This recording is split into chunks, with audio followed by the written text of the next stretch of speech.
Hollywood legend and leading man Robert Redford had many roles in front of the camera as well as behind it.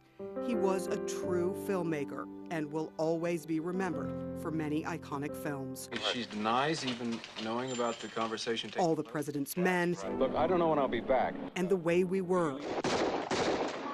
1969's Butch Cassidy and the Sundance Kid was his first blockbuster film, starring alongside Paul Newman.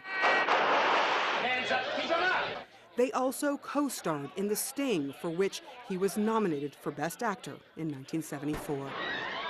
Redford was cast as the romantic leading man in films like The Great Gatsby and Out of Africa, a label that followed him throughout his life, even as he became older. I didn't see myself the way others saw me. I was kind of feeling trapped because I couldn't go outside the box of leading man or good-looking leading man. It was very flattering, but it was feeling restrictive. So it took many years to break loose of that.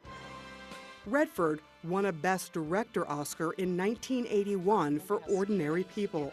He directed A River Runs Through It, Quiz Show, and many other films. A native Californian, he was born in Santa Monica in 1936. As Los Angeles grew, so did Redford's love for protecting the environment. I grew up respecting nature because what happened to Los Angeles. It was a city as a child during the end of the Second World War that I loved, and it was a beautiful city, and the air was clean. And then what happened after the war was suddenly there were skyscrapers and there was pollution. It felt like the city that I loved as a child was taken away from me, so I moved away from that in sadness.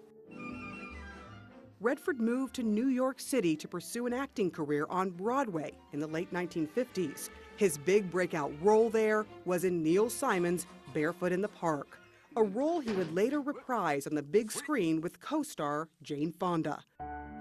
But after several years on Broadway, Redford left the glitz and glamour behind and in 1961 moved to Utah, where he bought 2 acres of land for just $500 and built a cabin for his family. I discovered how important nature was in my life, and I wanted to be where nature was extreme and where I thought it could be maybe everlasting.